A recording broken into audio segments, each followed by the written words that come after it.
Yeah, so after graduating, I will be working at Goldman Sachs in New York City. So I will be moving there next week, and my work will be starting in the private wealth management space. So I always thought that, wow, like if I had the opportunity that she had, it would be great. So definitely she was my biggest inspiration to apply for the next Genius Scholarship.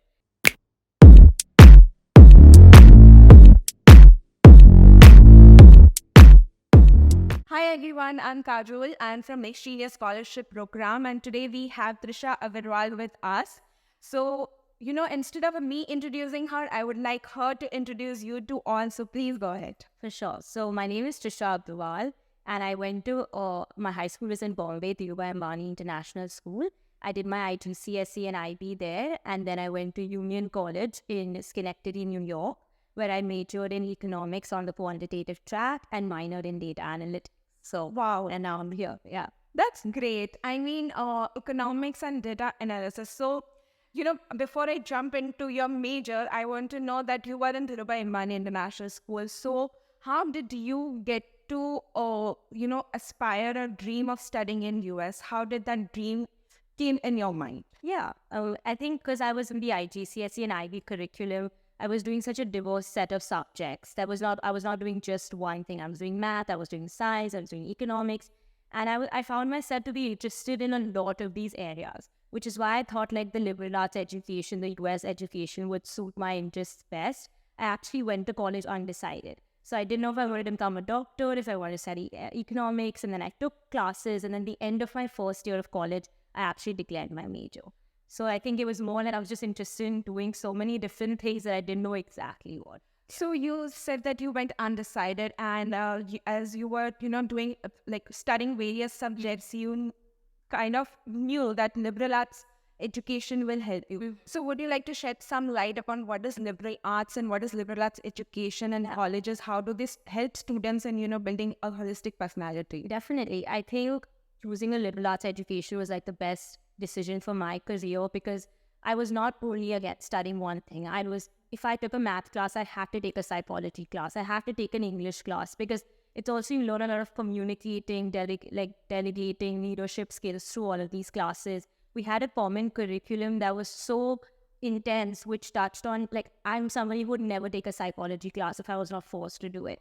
And even when the class started, I was like, oh my God, how am I going to do this? But I ended up learning so much from it at the end of it. I took a photography class, and I never thought I would be in a dark room developing film from 1970s. But all of this only happened because I went to a college which was liberal arts and forced me to do different things.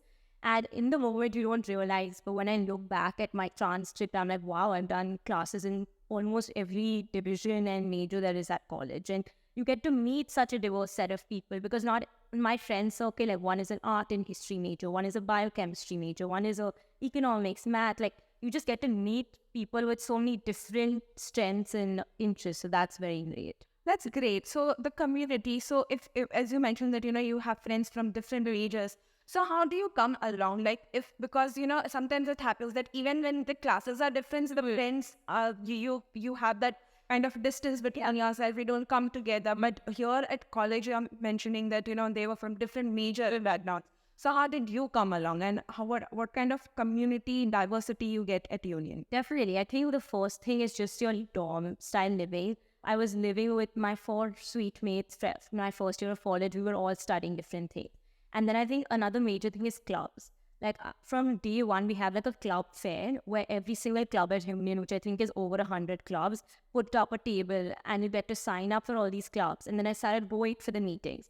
So I was actually the captain for the Howrah team for the last 3.5 years. So there I was meeting people who were studying medicine, studying law, studying so many different areas of interest. So that's the way that you really get to, like, Union does a great job at you. Like, you don't just stay with your 2 friends. You are forced, you're pushed out of your comfort zone, whether it's clubs, whether it's even with classes, because there's a common curriculum. You're taking classes with people from all different majors. So that way, I think I pretty much knew at least somebody in every single major at college. That's great. I mean, knowing everybody in college is like a great feeling. So how did you end up choosing Union College for yourself, and what made you choose that? I think when I was doing my research for Next Genius, there were a lot of things that really stood out to me. I think the location was definitely a big thing because I always felt like if I wanted to go into finance, being close to the financial district, being close to New York City was a major thing that I was looking for. And because Union is such an old college, it's 1795 and old. So they have such a established alumni base that I think like when you want internships, when you want full-time jobs, that alumni base is something that is very, very helpful. So those are definitely things that I was like, wow, really stood out to me amongst the colleges. Okay, and would you like to also talk about your journey with Next Genius? How was your experience? Yeah, I mean, it's been 4 years now. I think it was I remember when I did it, it was a very seamless process. Like I applied, I did the aptitude test, and I had no idea what I did. I was like, I don't think I'm going to be getting a call back. But then when I got a call back, then I went for the group interviews and solo interviews, and I also met so many people along the way, and we were still in touch, some of us that we did the interview together, but it was just such a seamless, it was a fun interview. Like, I remember we were sitting in a room with Nicole, and she was just like making us play games, and like, we had to write down our favorite quotes. It just didn't feel like I was like getting interviewed for college. So it was a very like seamless, fun process, and then we found out immediately, which was great. And now I have to like wait for months to find out. So once I found out, like I had my mind pretty much set. I was like, I'm going here. Oh, that's great. I mean, that clarity, having that clarity at that age that you've gotten and want to go, that's a great achievement. So you studied economics and data analytics, Yeah. right? So how did you choose those subjects? Of course, you had it in your school, but like when you explored so much in your college, why these two subjects? Yeah, so I think I've always been somebody I get more satisfaction with like quantitative answers than qualitative answers. So I think with economics, just having some numbers, but then also having a human side to it, it's not pure numbers or something that really attracted me. I felt like it was also something that's very applicable to the real world. Like if you think about it like career-wise, that I feel like if you study economics, like it's something that like the market impacts my job. Everything happening in the career impacts my job. So it's a very like on your toes kind of career field. I think that like economics always really attracted me, being able to manage money, understanding, and also I think I grew up around women who really lacked financial responsibility and knowledge. So it was always, there was like this fire in me that I want to have this knowledge, and financial independence is something that was very important. So I was like, maybe if I take these classes and learn more about how the markets work, how the stock market works, how the economy works. And then for data analytics, I also ended up taking a computer science class just purely out of requirement and Python. And I was like, oh my God, I could never do this. But I actually ended up liking it so much. Like I felt like it like challenged a part of my brain that I had not yet exercised. So then I just fell in love with even the coding bit of it. But I didn't have enough time to do another major. So I was like, let me mix it and make it a minor for data analytics. So I loved working. Like I did one data class where I learned Tableau, which was a visualization class. I learned one class where we did R for data analytics, for business analytics. We did one class for Python. So I think I just got such a good introduction to the entire data analytics world. So that really attracted me to it. So as we talk about your major and what you did at Union, we would like to inform our audience that you recently graduated from Union.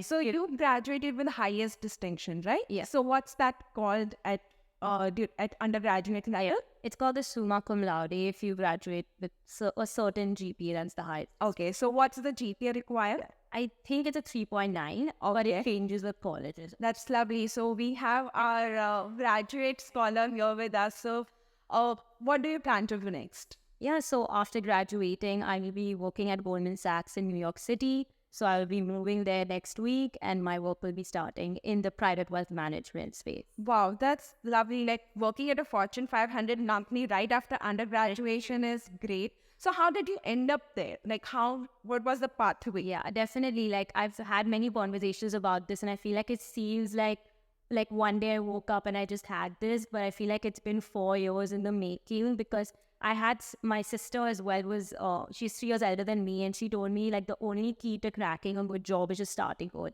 Like if you just never give up, if you're perseverant, like that is what will be most successful. So I actually started my first year of college. I started reaching out to alumni, applying through handshake, emailing people who never got back to me, but I just kept emailing. And I got an internship between my second year and third year at Goldman Sachs in Albany. And I did not stop. I kept like networking after that. And so the next summer, I got a job at Goldman Sachs in New York City. Okay, so it's like 2 years I interned at the same company, and then I worked. It was a challenging summer for sure, but I continued working, and then I got a return offer to be joining full time. So That's lovely. it's been a journey, and also like I feel like finance and economics is, again, there's a lot of difference between careers. There's been a lot for me to learn. There's still a lot for me to learn, but definitely I feel like at a liberal arts college, what you really learn is how to learn. And I feel like that's something that really helps you in these roles, because you need to be flexible. You need to be able to absorb new information, which I think Union did a really good job. That's great. I mean, I'm inspired today by whatever you have spoken. So you mentioned about alumni network, sending emails to people. So how do you get access to that? Through college? Yeah, how it is. So Union has like a whole alumni base called UCAN, where you can literally like filter like what year you want them to graduate, what major they did, location, gender, and then they like filter out a list of alumni that you could reach out to. So you get their email, you get their phone, you could email them. But I feel like also LinkedIn is such a great platform. Like if you message 10 people, maybe 5 will reply to you, and you can build a relationship. But that's also something you need to build. You can't just the first time message them saying I want a job. Yeah. So you really need to know how to like build a meaningful relationship with them. That's lovely. So liberal arts colleges also give access to that alumni, and you get to meet to people who are actually working in industry, and you can connect directly with them right from your first year. Definitely. That's a great opportunity. So what would you like to give an advice or a message to upcoming juniors? Because I remember your sister is also an exchange scholar. So okay, before we go to message, maybe we can talk about, did she inspire you to apply to next year's, or you were someone who wanted to? I feel like when she applied for next year, she was the first ever next year scholar. So I'd never even heard of it. And like when it happened, I was like, wow, like it really helped her turn her dream of going to the US into a reality. Like she went to college, and she again had her own set of ups and downs. But overall, she really, I could see her grow through that experience, whether that was academically, personality wise. And so I always thought that, wow, like if I had the opportunity that she had, it would be great. So definitely she was my biggest inspiration to apply for the next Genius scholarship. So yeah, and she like always just told me like, just be yourself, because it's a two-way match. Like you need to be able to fit in the college, and the college will like need to fit for you. So yeah, she was definitely. Yes, we always emphasize on this, be yourself in every walks of our life as well. And we had not just next years to also, what will be your advice, or maybe just a, inspiring message to upcoming juniors? Yeah, I think one of the biggest thing is just stepping out of your comfort zone. Like I know we all get too comfortable when something is just going our way, but you don't know when it's going to go out of your way. Or I feel like you only grow when you step out of your comfort zone. So I would say like take that class, go for that workshop, wear that outfit, like just step out of your comfort zone, because that challenge will really make you grow in the long run. That's great advice. I mean, stepping out of your comfort zone. So it was lovely having this conversation with you, Trisha, and stay tuned.